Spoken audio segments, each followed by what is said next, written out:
குரு பிரம்மா குரு விஷ்ணு குரு தேவோ மகேஸ்வரக குரு சாட்சாத் பரபிரம்மா லட்சுமி ஸ்ரீ குரவே நமஹ. என்ன மாதிரி நிறைய சின்ன குழந்தைங்க கதை சொல்றா, ஸ்லோகா சொல்றா, பகவத்கீதா சொல்றா, திருப்பாவை திருவம்பாவை சொல்றா. இதுக்கெல்லாம் காரணம் குருதேவ் சுவாமி சின்மயானந்தர் தான். அவர் எப்ப பிறந்தார், எப்ப சந்நியாசம் வாங்கினார், எப்ப அத்வைத வேதாந்தத்தை இந்த லோகம் ஃபுல்லா பரப்பினார். அவர் சொன்ன ஒரு ஆசியமான ஒரு கதையும் உங்ககிட்ட நான் இப்ப சொல்லட்டுமா? இவர் கேரளால எர்ணாகுளத்துல குட்டன் மேனன் பாரக்குட்டி அப்படின்னு திவ்ய தம்பதியருக்கு மகனா பிறக்கிறார். இவர் அம்மா அப்பா வச்ச பேரு பாலகிருஷ்ண மேனன். இவர் அந்த காலத்துல படிச்சிருக்காரா. நம்ம இண்டிபெண்டன்ஸுக்காக எழுக்கெல்லாம் போயிருக்காரா. அப்ப அவருக்கு உடம்பு முடியாம போயிடுதா. உடனே பிரிட்டிஷ் வந்து அவர் ஊருக்கு வெள்ள விட்டுட்டு போயிடுறா. அப்போ ஒரு பெண்ணவரை காப்பாத்தி அவர் உடம்பு தேறிடுறதா. இவர் ஹெரால்ட் பத்திரிகையில வேலைக்கு சேரார்.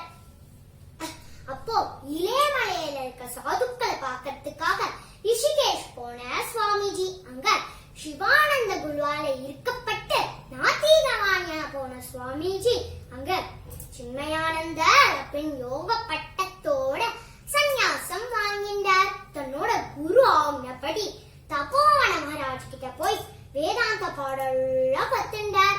நம்மளமா இல்ல, நம்ம ஏசியம்ல படுத்துண்டோ உட்காந்துண்டோ படிக்கிறோம். ஆனா அவர் காட்லயும் மேட்லயும் பனியிலையும் அழிஞ்சு கத்துண்டாரா வேதாந்தத்தை. இவரோட திறமைய பார்த்த அவரோட குருநாதர், நீ இந்த லோகம் ஃபுல்லா அத்வைத வேதாந்தத்தை பரப்பணும் அப்படின்னு போக சொல்றாரா. இவரும் அத்வைத வேதாந்தத்தை பரப்பறதுக்காக போறாரா. அப்ப அவர் உருவாக்கினதுதான் இந்த சின்மயா மிஷன். இது இந்தியால மட்டும் இல்ல, வேர்ல்டு ஃபுல்லா இருக்கு. இது மூலமா அவர் கீதைக்கெல்லாம் என்ன மாதிரி சின்ன குழந்தைங்களுக்கு புரியுற மாதிரி குட்டி குட்டி கதையா சொல்லுவாரா. அவர் சொன்ன ஒரு ஆசியமான ஒரு கதை உங்ககிட்ட நான் சொல்லட்டுமா? ஒரு சமயம் ஒருத்தர் பேங்க்ல 10 ரூபா கட்டா எடுத்துட்டு போறார். அப்போ ஒரு 10 ரூபா கட்டி கீழே வந்துடுறதா. அதுல ஒரே ஒரு 10 ரூபா பறந்து போய் ஒரு ஆளுக்கு கிடைக்கிறதா. அவன் நிறைய முகத்துல முழிஞ்சிருக்கோன்னு சொல்லிட்டு ஹோட்டலுக்கு போய் காபி வடை இட்லி இதெல்லாம் சாப்பிட்டுட்டு அந்த மிச்சம் ஒரு வாய் பிள்ளையார் கோயில் உண்டிலையும் போட்டுட்டு சந்தோஷமா போயிட்டாரா. அந்த 10 ரூபா கட்டி கீழே வந்ததுல அது ஒரு ஆளுக்கு கிடைக்கிறதா. என்னடா 99 ரூபீஸ் தானே இருக்கு, மொத்தம் 100 இருக்கணுமே, அப்பதானே ஒரு 10 ரூபா கட்டா கொடுப்பா, இதுவே நம்ம பேங்க்ல வந்தது மாதிரி இருக்குன்னு அந்த ஒரு 10 ரூபா தேடிண்டே இருந்தாரா. ஆனா அந்த 10 ரூபா கிடைக்கவே இல்லையா. இதுல நம்ம என்ன தெரிஞ்சுக்கிறோம்? நம்ம கிட்ட கிடைச்சத சந்தோஷமா வச்சுக்கணும்.